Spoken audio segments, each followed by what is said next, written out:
Hello, everyone. Um, Welcome to the Canadian Association of Government Finance Officers Wednesday webinar.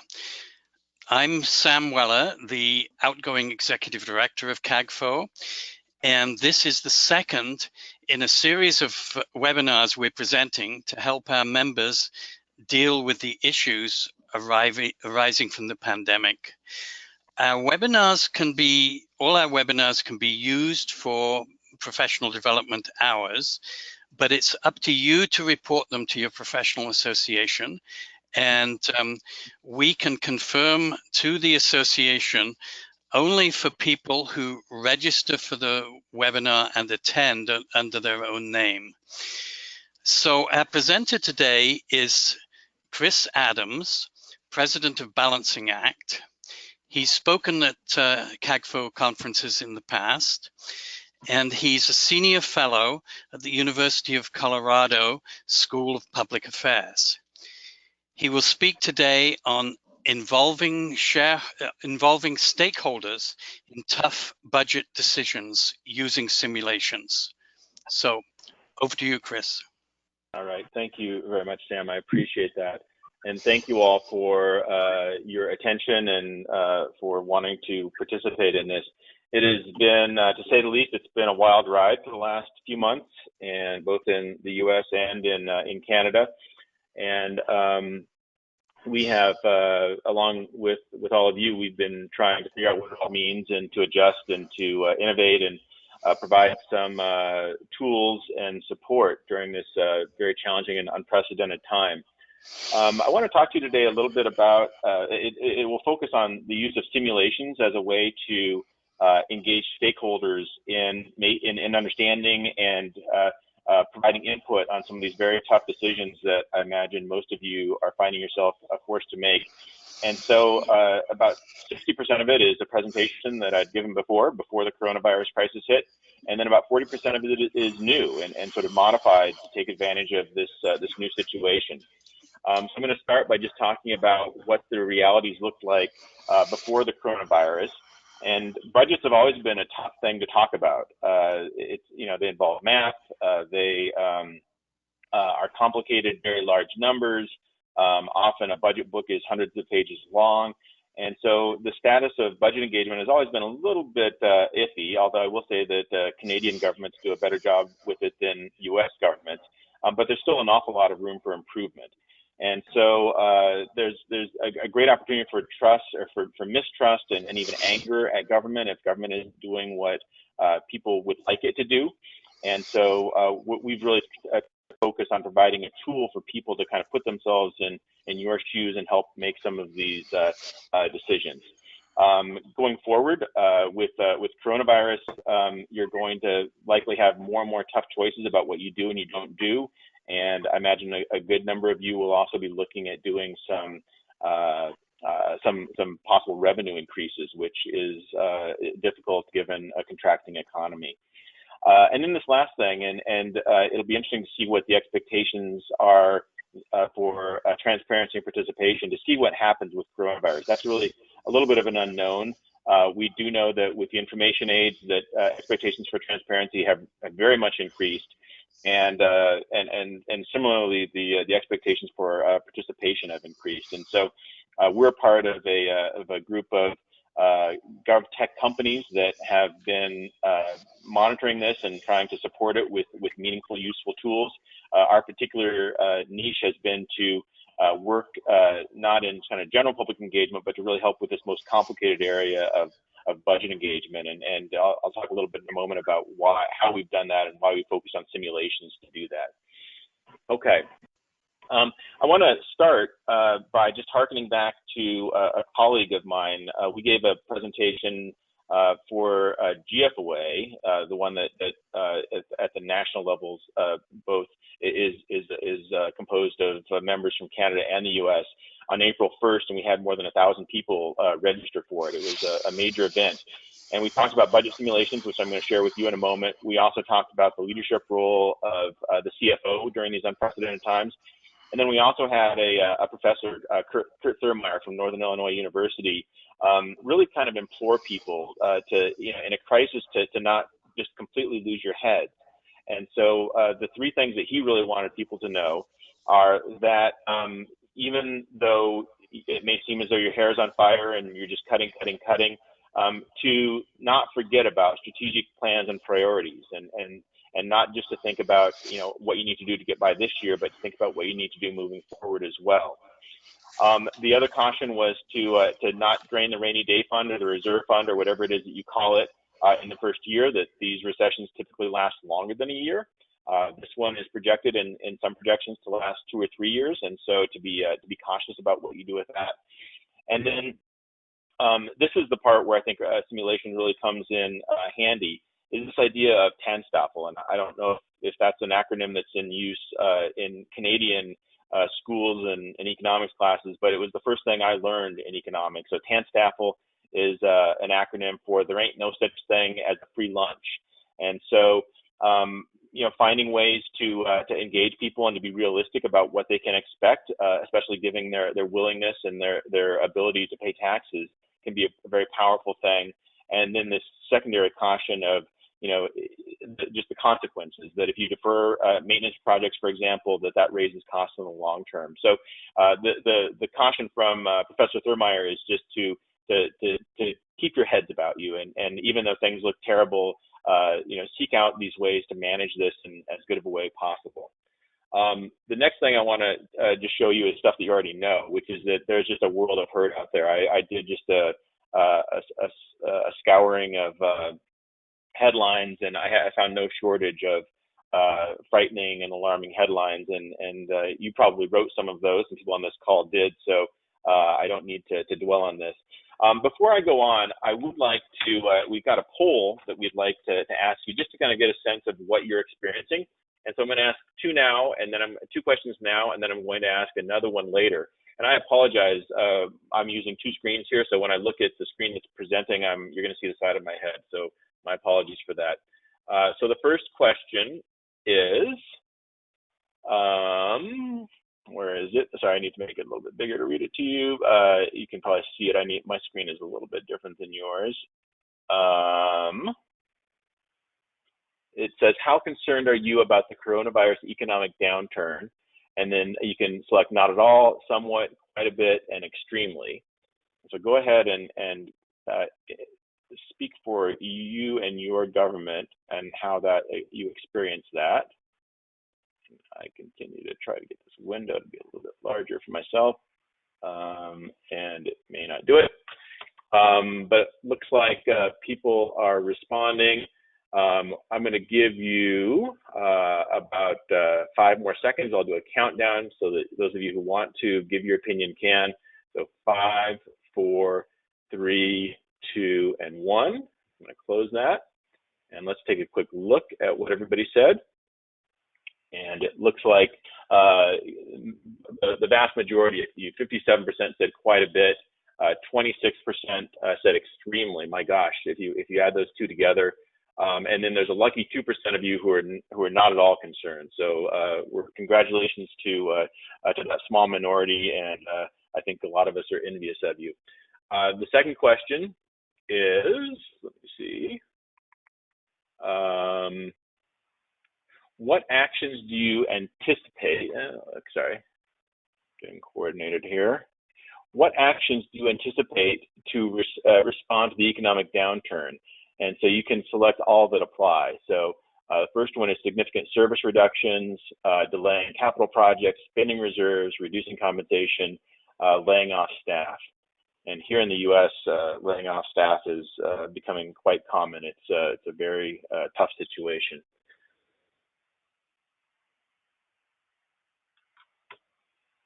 And I'll give you all about another 5 seconds. I'll do a countdown. 5, 4, 3, 2, and 1. And I'll close that and then share the results. And it looks as though the leading answer is spinning down the reserves. 3/4 of you are doing that, and fortunately, you've got the reserves to do that. That's followed very closely behind, however, by laying off staff. In an organization that has a lot of employees like government, that is often where the money is. And so if you need to make significant cuts, that's a likely place to go. We're actually developing a special version of our simulation that can engage staff and stakeholders in thinking through some options that might prevent layoffs, such as doing furlough days or reducing compensation and so forth. And then the next most common answer was delaying capital projects. So that's a hard one not to do, because there's a fair amount of money there, and they're often discrete projects. But just keeping in mind the cutback budgeting advice from the literature. Okay, so I'm going to go ahead and hide that. Thank you for your responses to that. And now I'm going to go back to the PowerPoint and just kind of boil it down and make it real. So it's a recession. It is a very tough time to be involved in public budgeting. You're looking at declining revenue. It can be boiled down to a simple formula: declining revenue plus the public needs and expectations, even if they are willing to lower those somewhat, it equals a lot of pain. And that's just the way it is, and it's tough to do anything about that. Except possibly one thing that does help with pain is if you can find a way to share it, it might lessen the load, or at least provide some understanding for some tough choices that you're going to need to be making. This is going back once again pre-coronavirus. A year and a half ago, I wrote an article along with Mark Mack. This is for the Government Finance Review. It's the publication of GFOA. And what we did was we looked at the last 30 years of public engagement on the budget and tried to understand what is the most effective way. And we looked at all sorts of things like surveys and budget hearings and citizen task forces and things like that. And nothing really worked very well, except for one sort of outlier approach, and that being simulations. And so the literature kind of stopped in about 2006, 2007. And what they found was that simulations work extremely well, but at least in 2006 and 2007 and before, there were not very many instances of them, because it was pre-internet, or at least the sophisticated version of the internet, the more sophisticated version that we have now. And what they found was that you can do paper and pencil simulations, and you can convene a group of residents, even of staff, 20 or 30 on a Saturday morning or in an evening, and actually have a pretty good conversation where people put themselves in your shoes and they really wrestle with the trade-offs. And what they found was that actually works pretty well. But the problem is, to have 30 residents there, you need about 10 staff members, so it's not very cost effective. And you really can't do more than 30 residents at a time, because there's no scalability. The other thing is that they found just simple things like computational errors, because people were doing math using paper and pencil and so forth. And so what we found was that things really changed, and I'll admit that we were part of this, but there's another company, and there are other companies in throughout the world, in Canada as well as the United Kingdom and Australia, that saw the opportunity to create online budget simulations. And so what we found was that they are powerful ways to frame trade-offs, to communicate with hundreds and thousands of people at a time. But not just like a survey, not just getting information back, but actually having an interaction with them, putting them in your shoes, and that can actually be a very powerful thing. And you can show the impact on services at certain funding levels. You can, very importantly, you can demonstrate to residents the totality of what government does. It doesn't just do the one thing that they like the most, streets or parks or things like that. There's actually an entire range of things that get done, and that tends to help people understand why things are the way that they are. And then there's this other idea of aligning citizen expectations with their willingness to pay taxes. And in the U.S., we have some very difficult conversations about taxes and dislike for those. And I don't think anybody really loves taxes, but when you don't understand where your taxes are going, you're even less likely to be supportive of it. And what we found with the simulation is that when people understand all of what government's doing and then what they're paying for it, that they tend to feel better about it, and that whatever anger they had tends to subside. We've got some research I'll share with you in a few moments about that. But then there's also this ability to get some buy-in and to sort of share the pain in some ways. And I mentioned that before. And I've got a couple points I want to make on that a little bit later. But what we found with this, once again, was just that there's this real opportunity that began in about 2007, which was the first year that we made an online budget simulation, to have a different type of engagement with residents. It's not a survey, it's better than a survey. It's not just sort of putting things out there on the line and letting people interact with it. It's actually putting them in your shoes, and it's done well. I want to show you now a more recent piece of work from the Government Finance Officers Association that is sort of moving on that continuum from transparency participation, and essentially the findings are that most governments in the U.S. and Canada have kind of tackled the bottom line version of transparency, that financial information is available. Sometimes it's just as a PDF, but then there's some more sophisticated versions where there are visualizations and checkbooks online and things like that. And that baseline of transparency is really, that bar has been met by North American governments. And so what this task force, it's the Online Financial Transparency Task Force, and I think that it was composed of, I think, 9 members from U.S. governments and 3 from Canadian, is that the next step is participation, and it's providing the types of things that a well-done simulation would do. So they recommend using simulations. As I said, they recommend moving towards participation, not just transparency, to doing this online so that people have ready access to it. One of the big findings they found is that you need to have context. That you can't, that putting information out there without context can, in some ways, be counterproductive. And so that's really an important thing to pay attention to. Finding ways to sort of, roll things up so that you can provide different levels of data and let people drill down if they wish to.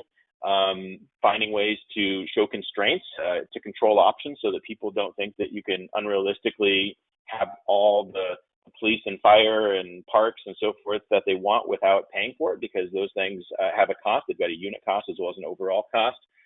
And then trying to find ways to be flexible as well. And that's one thing that we've really seen as having value with this new coronavirus problem, is that to be having with you 2 or 3 months ago is vastly different than the one that's relevant and important to have now.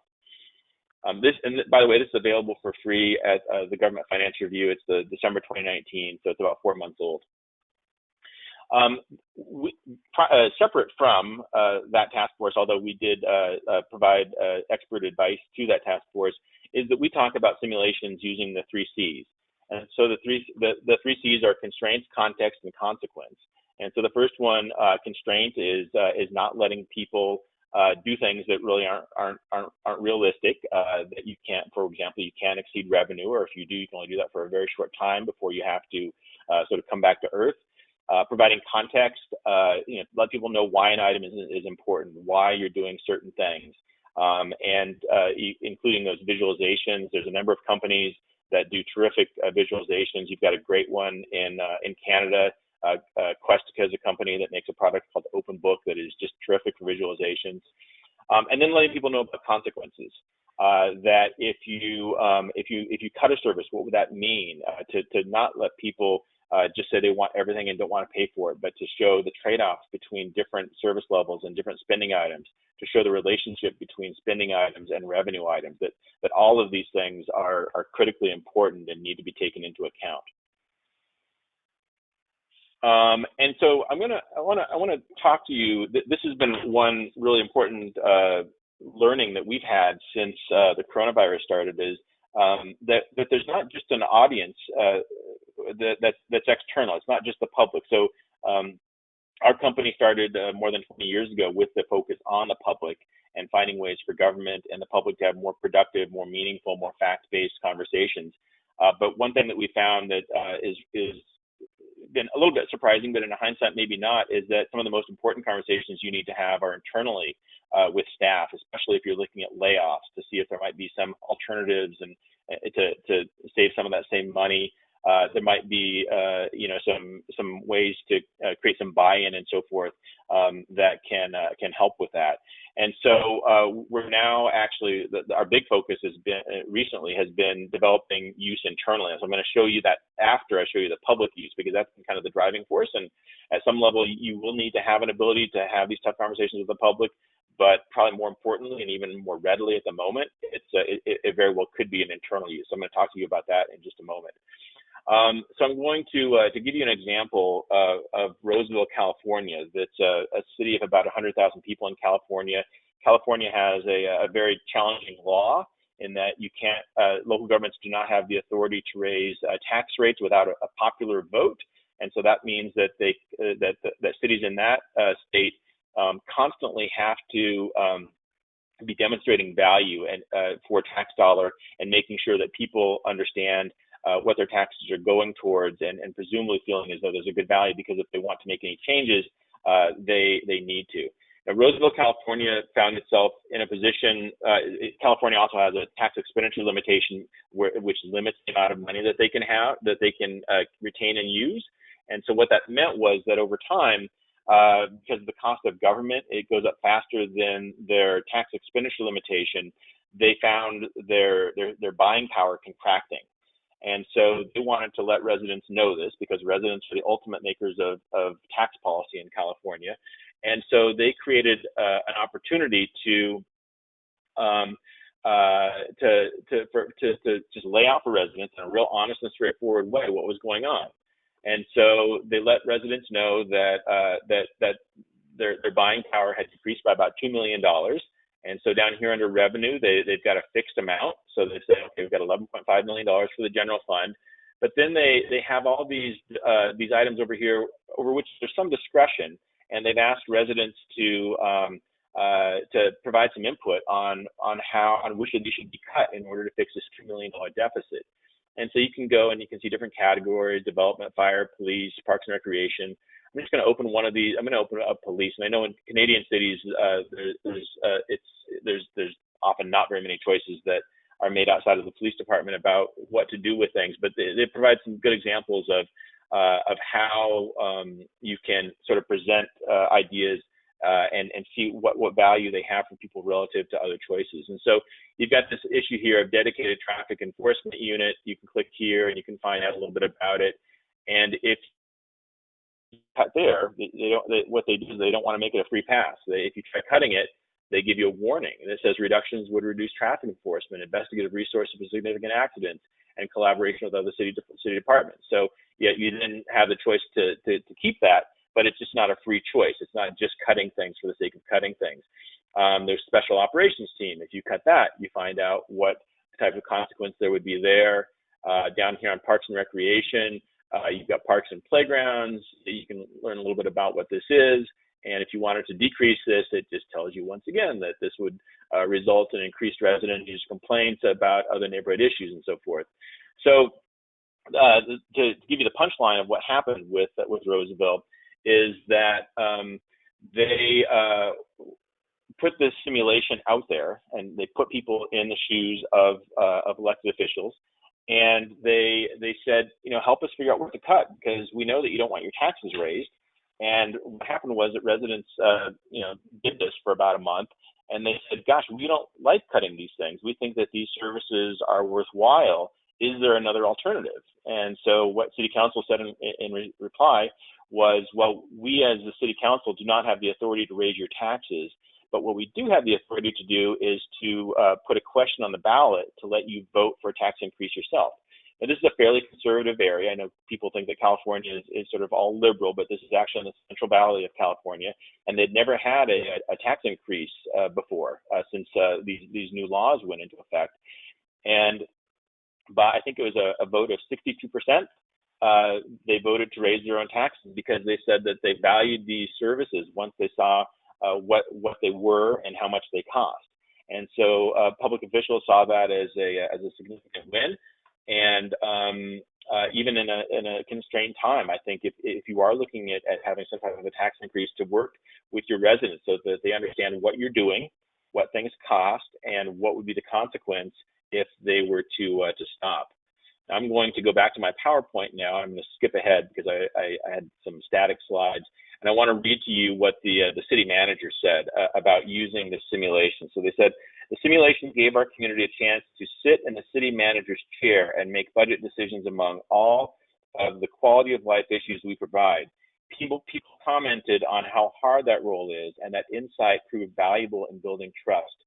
Now, I said earlier I had some ideas about, if really there is a lot of pain to be had right now, one of the ways of dealing with pain is to connect with others and even create a sense of empathy about the hard choices. And so I hope that's not the case in your government, but there's a lot of antipathy that I've seen with people thinking that public officials just, they just can't, get things done, and that they, are spending wastefully and so forth. This allows people to actually, be in that chair and to see what some of those consequences are, and it creates a sense of empathy, which in some ways I think can, when you're in a painful situation, that might be one of the best things you can hope for, is that sense of empathy. But the other thing that we actually, so on the one hand, we're software makers, and we try to make our software extremely easy to use and extremely easy to set up.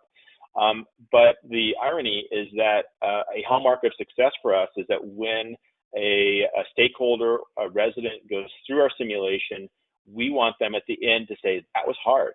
And we don't want them to say that the software is hard to use. What we want them to do is we want them to empathize with how hard it is for you to make these decisions and your elected officials. And so to give them that sense. And so we really want people to know how hard this is. And I think you're going to have a lot of hard decisions coming up. And to the degree that you can convey that to people in a way that they can have some empathy and want to become constructive problem solvers with you, I think that will be much to your advantage. All right, the next slide I want to show you, I've got a couple of things here, and then I'm going to follow it up with a poll, is to talk about internal use. On that big webinar session that I mentioned earlier that had nearly 1,000 people, they asked a snap poll, which I'm going to ask you in just a moment, about where your heartburn is the most. Is it is it making these tough budget decisions and working internally with staff and with elected officials, or is it in working with the public and businesses and citizen expectations? And in a result that I think surprised most of us who were organizing the educational opportunity by a 3-to-1 margin, people in your shoes, budget and finance officers, said it's internal use. And I think now looking back on that, I think it's because of the specter of layoffs and just the uncomfortableness of laying people off and playing some role in people losing their jobs. And so that's been a real focus of us since this whole coronavirus started, is to make some better opportunities to use the simulation internally. I'm going to show you a slide. So as I said, this is fairly new, but we do have some good evidence and some good experience that talks about using it internally. And in the U.S., the internal use has been most developed. We've been doing this for a year or so now with school districts, and it kind of makes sense because school districts have a lot of professional. They've got a very large professional staff. Teachers often feel like their views are not that appreciated. And so there was a particular chief financial officer from the Syracuse School District, just across the border if you're in that part of Canada, just in New York, who really wanted to engage teachers and principals and other staff in making some of these tough decisions. Going into this coronavirus crisis, I asked her if she would just provide some comments on what she found by using it internally with staff, with teacher groups, with employee groups. And the first thing that she said was that school staff and department staff had no idea how much we spend on particular items. So there had been groups that had advocated for certain items, and they did it because they thought the items were important, but they didn't know what the cost was. And so you all know that if there's a cost attached, and unless there's new money that magically appears, that means something else has to give. And so what she found was that when she shared the cost on the simulation and had it interact with other things they were doing and those costs with available revenue, that it changed things, that by knowing the cost of something or the trade-off that would have to be sacrificed, it changed people's minds. And so she found that people still wanted the things they wanted, but they actually understood why things were the way that they were. It made her life easier. It improved employee morale, and it really kind of oriented people in a positive direction instead of the direction of just griping about what you didn't get. Another statement that she made is, and this is just sort of an observation, is that anytime that folks better understand a decision or budget, they feel better. But then when they take that knowledge and vote, and by vote she means express their preference on the simulation, they feel like they contributed to the budget and own some piece of it.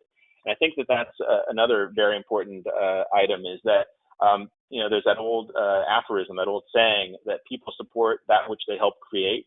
And that in some ways, that should be sort of terrifying or frightening, I think, to a budget officer, because you know how complicated things are and how many things you're trying to juggle. But if you look at it in another way, that by creating a simulation, you're not trying to make them into you. You're trying to give them an opportunity to sort of understand the big trade-offs at a level that is appropriate for them.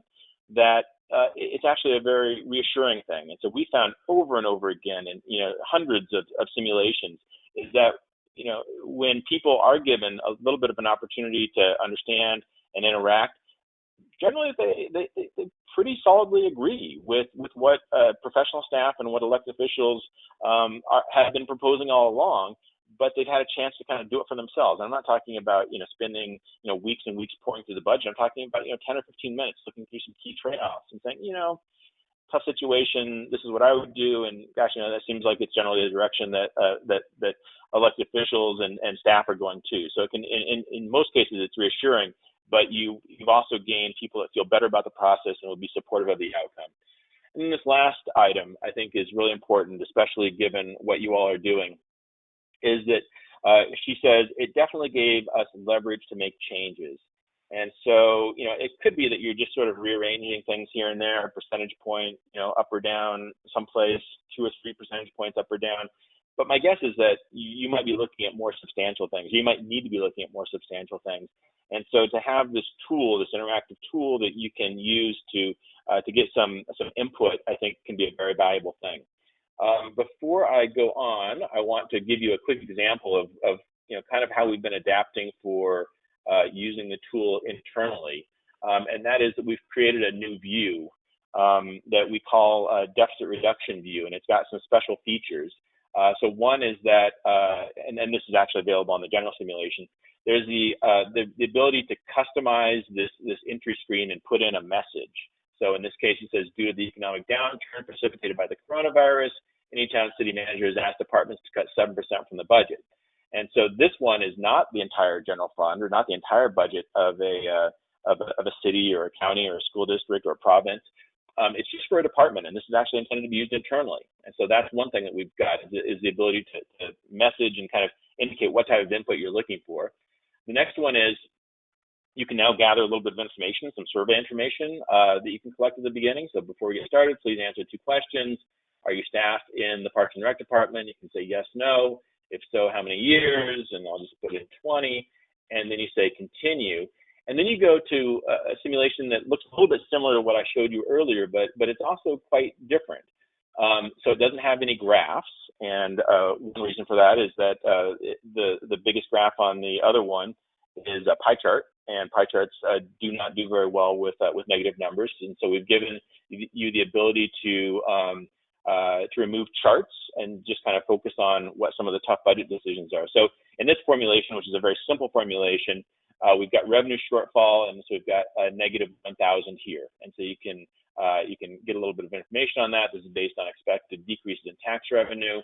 And then over here on the spending side, you've got these items that are at 0 because the status quo is that they're in the budget. But if you're looking at a position of dropping, of making some cuts, you can look at things like playground maintenance. And so the question is, should this item remain in the budget? And it's yes by default, but if you say no, it reduces the expenditure by $400, and what was $1,000 over here is now $600. Down here, you've got biweekly seasonal grass mowing, and you can say, should this item remain in the budget? You say yes, or you can say reduce to once a week. Summer use trail maintenance, let's reduce that too. And then recreation, you've got an option down here. This one has 3 options. Current maintenance schedule, you can say yes, defer half of regular maintenance, and you can put a little warning here. And you can say defer all but essential tasks and so forth. People can comment on this, once again, keeping it internal. But this is just an example of what we've been trying to create. We also made it really easy to create these scenario questions. You can create that through a CSV because we realize that if you're using this internally, you may not want to go through all the bells and whistles and layers of approvals and so forth, that you may just want to create something pretty easily, which you can do just through a simple CSV. So I want to pause there, and I want to ask you this question about which what you're more concerned about. So the question is, Let's see if it's going to share it here. The question is, what actions do you anticipate to respond to the economic down? No. Sorry, excuse me. There it is, poll 3. Okay, sorry about that. The question is, which of the 2 options, sorry, there should be 3 options. I added a third one on the fly. But which of the 3 options below gives you more heartburn as a public manager? So is it working with internal stakeholders to discuss cutbacks, working with external stakeholders to discuss cutbacks, or both stakeholder groups will be challenging? And this is the one, sorry if I'm influencing your vote right now, but this is the one that caught us by surprise, and we didn't have that third option of both stakeholder groups will be challenging. But I'm very interested in what you have to say about that. And it looks like most of you have voted, so I'll close this in 3, 2, and 1. And that's closed. And then I'll share with you the results. And it looks like, gosh, more than half of you chose that both stakeholder groups will be challenging, which is sort of what we anticipated. But then slightly more thought working with internal. So, I think that kind of validates. I wish that with the previous webinar we would have had that third answer choice, because I think that's probably where most of them would have been as well. All right, so let's kind of wind this up, and then hopefully there'll be some questions that we can address, and maybe some conversation as well.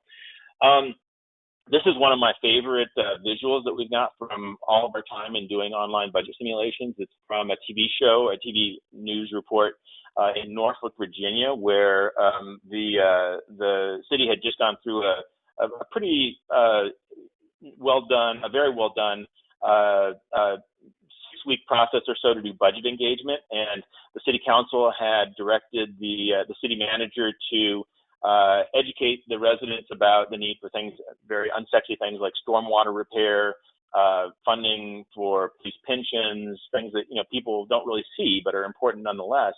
And so the city used a simulation both online, and they did some in person with it. And they found that yes, when people understand what's at stake here, that stormwater is important. We don't see it, but yes, that's still important. That we do want to fund those things. And what that meant was that the city was proposing a $19 million tax increase to their real estate, to their property tax. And so the budget director was terrified of this, and so he had expected that there would be just a terrible citizen backlash from this. So he told his staff to come to the required budget hearing, bring your briefing books, plan on being there till midnight, and it's going to be terrible.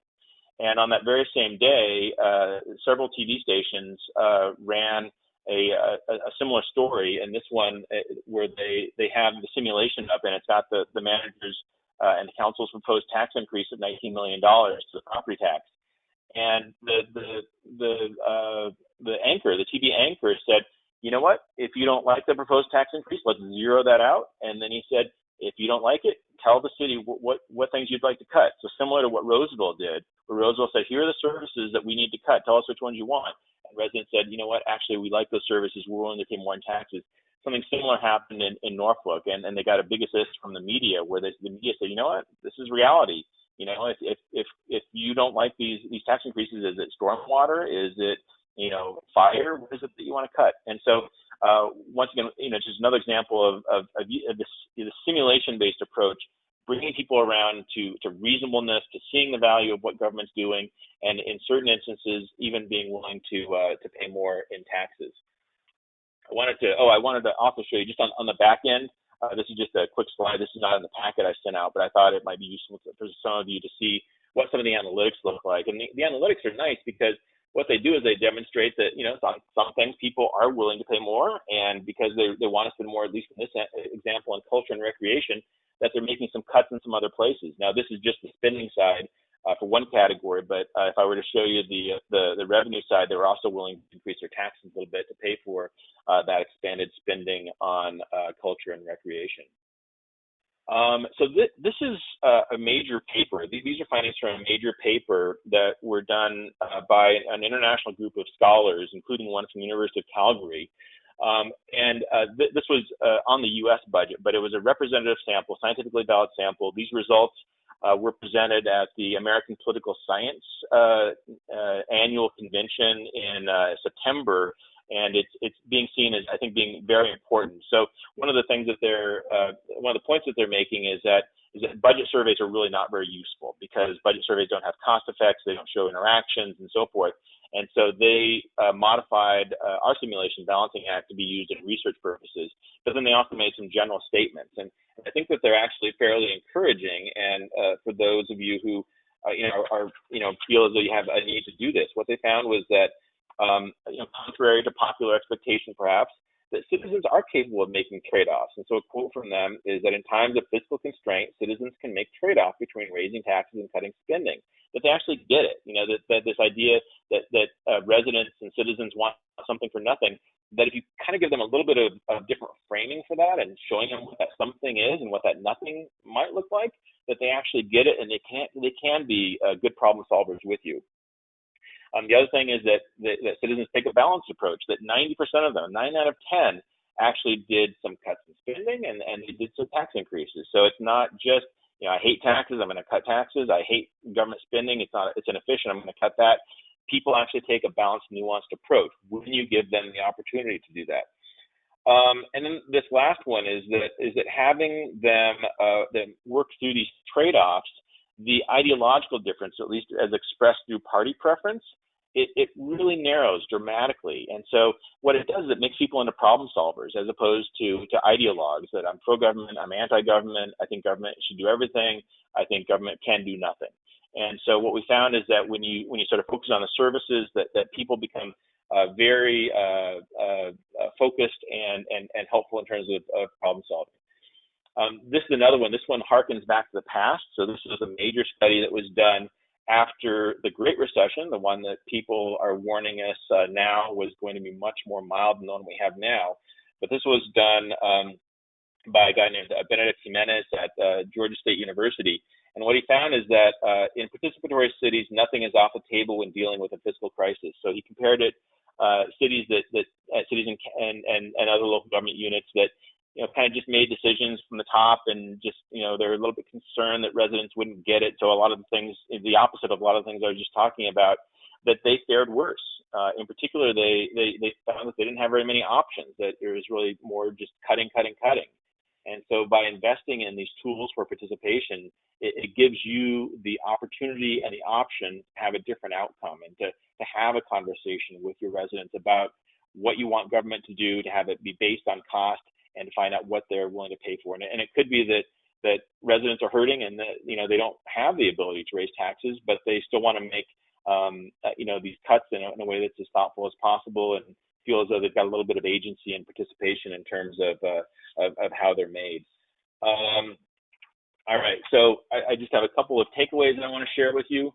I've kind of already talked a little bit about those already, but we think that it's important to have these fact-based relationships, and just like any relationship, it's an investment. It's not something that you can just turn on or off. We think that having this ability to have this type of conversation is very important, and it doesn't matter who is the stakeholder group that you're talking about. One thing, this middle one is sort of interesting, speaking to a Canadian audience, is that the idea of public engagement in general, and even public engagement on the budget, seems to have a much warmer reception in Canada than the U.S. But one of the characteristics of it is that public engagement on the budget and this type of work in Canada, it seems like it's most often led by the communications side of the house, not by the budget finance. So a public information officer, a communication specialist, an engagement specialist would be the one that would usually lead this. And what we found is that they often don't create very good simulations, because there's a lot of knowledge that goes into creating a simulation, and when you've got a lot of knowledge, to actually make it simple and meaningful and reflective, and to have those 3 C's, context, constraints, and consequences, you actually have to understand it pretty well.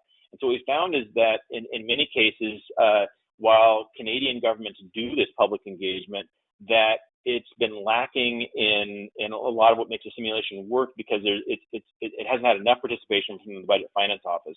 In the U.S., it's sort of the opposite. We've got some great simulations that have been made by local governments, but they don't talk at all to communications and PIO and engagement specialists, and so no one knows about them and nobody goes. What we found is that the most successful implementations are when you have a collaborative effort where the content is primarily developed by budget finance, but then it's put into a broader engagement context. I know there's some organizations, some companies in Canada that do a lot of work with us, Bang the Table being one of them. We actually work with Bang the Table. They're one of our partners, and we've got some good examples of using a balancing act simulation in the context of a Bang the Table implementation. And then this last one is, don't be, and I'm kind of repeating myself, but just don't be afraid to share information. Just be sure to mind those 3 C's: the constraints, context, and consequences. And when that's happened in a way that sort of conveys the importance of what you're doing, we've never seen a bad outcome. I wanted to show you, we've got some new features coming down the pike, and this is once again being driven by some of the crises that we're seeing some of our clients and friends seeing. We're creating a new view called an impact feature, where you can show how choices are being made on today's budget impact the rainy day fund, or some index of fiscal sustainability 10 years in advance, that type of thing. This is going to be highly configurable. We're working out the technology and some guides right now about how to help our clients use it. Looking forward to releasing that pretty soon. Oopsie, I think I just, sorry, I got out of PowerPoint because it's going to play a video. We don't want that. Okay, sorry about that.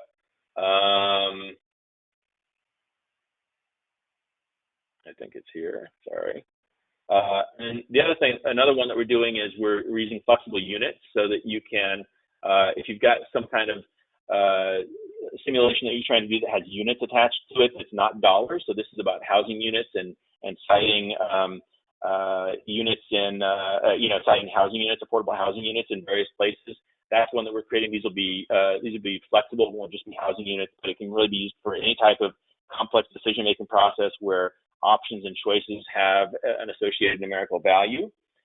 And then getting right at home, we've got ways both in real time as well as online to use balancing acts for budget discussions in the time of social distancing and the time of coronavirus. We did a webinar that you're welcome to look at, where we use our real-time meeting function called meeting mode, where you can actually see just people who are in a certain online meeting or face-to-face meeting, but in this case it'd be an online meeting where you can see just their results and have a conversation about it. And then obviously the more typical use online is something that gives you a good chance to have some conversations with folks without being face-to-face with them. And then the last thing, I think this is my last thing I wanted to share with you, is that we were one of the very first companies in the GovTech space to come out with a significant free offer. We knew that a lot of folks needed to have budget meetings, people, especially on like July 1st fiscal year starts, which is a lot in the US, needed to have a way to have these conversations under social distancing. And so we made a free offer of 3.5 months of free use of Balancing Act to have some of these conversations in a safe way. And then we also included what we call our meeting mode. So that offer is still available. It goes until July 1st, and because if you're just hearing about it, we're really here to help. If it would be useful, we can even extend that for another month and have that go until the 1st of August. So we want people to be able to get some use out of that. It doesn't have all the features that I've shown you today, but it's to be honest, it's got the same features that are being used by the city of Denver right now. So it's a full featured group with some things that are not included. But if anybody wants to do that, just go to our website and you'll see an offer to click on the free offer, and we hope that people will take advantage of that, because we want you both to stay safe, but also to have this tool available to you, because we imagine you're wrestling with some pretty tough things.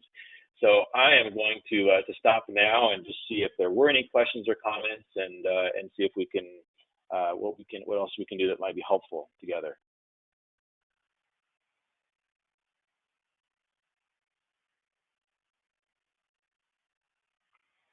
Sam, I'm not hearing you. I don't know if others are. I'm sorry. Can you hear me There we now? go. Yeah, Yes. I was double muted because I tend to bang around a lot when I'm watching. So, um, from what you just said about the free offer and in the U.S. the fiscal year being June 30th. For most Canadian municipalities, the fiscal year is December 31st, and the budget period is the fall. So, is that offer for Canadians, or would there be a different offer Yeah. for The offer was Canadians? right. The offer was mostly precipitated on wanting to help with budget meetings under social distancing. So I think if the social Okay. distancing regulations change or persist, we would probably revisit that. But right now, we wanted to just give people, a good 3.5 months to get through the crisis, and if needed, we can reevaluate. But that's why, because I imagine a lot of people on this webinar are just learning about this, so we wanted to give. Yeah, I'm sort of making this decision ad hoc here. If the offer says that it goes until June 30th, but we can extend that to August 1st for any of the folks that are signing up today, if that would be useful to you. Because we want to give you a good 3 months, and that's a pretty good amount of time to have Yeah. simulation out. Yeah. And that kind of ties into one of the questions I've got here from Harold is this the time when government should begin evaluating areas we can do without as we slowly transition back to the normal process? After all, there's been a lot of money spent, and we're anticipating reduced revenues from the pandemic. Right. And I know that there have been some criticisms of that old phrase, never waste a good crisis. And when you're in the midst of a crisis and you're feeling the pain from the crisis, that may seem sort of glib. But I do think that there is an opportunity to use things being up in the air and things being scrutinized to possibly put things together in a way that might make more sense, might be more aligned with important values, might be more aligned with efficiency. I know Jamie Black from FH Black, he's a big proponent of taking this opportunity to say, we should be automating and using technology better. I think that there is a good opportunity to do that, and in some ways, Balancing Act is intended, just like that CFO from Syracuse School said, it's intended to help you make big, hard choices that there may not have been the urgency to make previously. And so, yeah, I do think that this is a good opportunity to maybe reevaluate some of those things. And it might be that you end up, pretty close to where you started. But the worst case in that instance would be that people would be more knowledgeable about it and more understanding of it. Yeah. Okay. Well, we'd welcome some more questions if people want to type them into the question box. One thing that came up for me as somebody who used to be a budget officer in a municipality is, well, I could put this together and show how much we spend on policing and how much we spend on parks and how much we spend on libraries, but I don't know whether I could put the numbers in there that show how much we would save if we only cut the grass once every 2 weeks rather than once every week. So how much work is involved in customizing these questions to a particular city or municipality? That's a really good question. And so, I didn't want to make this all about sort of the features of a piece of software, but there were those, let's see here. There were those types of questions. I think, let's see, I probably just have a picture of them. Like these types of questions are really easy to create, just the plus minus. The problem is that they don't show the consequence. The other types of questions where you talk about mowing frequency, those are a little bit harder. And you know, and if my guess is that people could probably do a back of the envelope calculation about how much it costs to mow each time. I'm sure there's some fixed costs, et cetera. But what we do is we try to provide you with an option, so you can make it really easy and simple, and just say a little bit more, a little bit less. And if you want, you can give people a little bit of a warning if they cut something that might have some broader implications. But then, there might be some service level questions or some questions about, should we, have 2 furlough days or 4 furlough days? And you probably do know the cost of those. One thing that we're excited about working with FH Black with is that we have a lot of clients that really just do this plus minus, and I think that works, but it's probably got less usefulness. And so in working with FH Black, and then for those of you who don't know them, they're an accounting firm that specializes in the public sector and not just providing accounting services, but really providing services to help modernize and make better use of financial functions. Is coming up with some ways of calculating that so you can frame those questions up. Personally, I do think that it's much more useful if you have those scenario questions where you have the options and the costs associated with it, but it can be a little bit of a challenge. And so we provide a number of different ways for you to ask the question. Some are a little bit fuzzy, so you don't have to be very precise. Some are more precise, but there is some help and some methodology for those of you who want to use those more precise methods. And we found that it really hasn't been too much of a barrier. It's more been what type of input do you want and how precise do you want to be. But I think in this era where you're cutting budgets, I think to give people at least an order of magnitude of what could be saved by making a cut, I think that would be useful. Yeah. Okay, well, we're coming up to the top of the hour, so thank you very much, Chris. It's been a really interesting presentation, and I want to thank all of those of you who've attended. We appreciate the participation, and so we're going to post the presentation and the slides on our website, cagfo.ca, as soon as possible.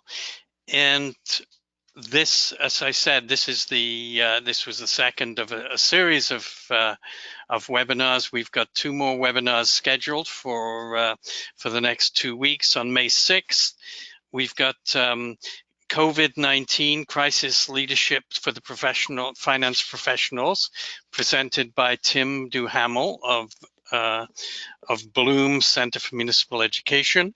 And on May 13th, we've got a webinar presented by Bang the Table, which I think Chris mentioned, engaging online during COVID, now and into the future. So the webinar next week, I believe, is almost full, and the webinar for the week after that will be open for registration soon. So thank you all very much for joining us today, and thank you again to Chris. My pleasure. It's nice talking to you all. Good luck with during this trying time. Okay, thank you. Bye.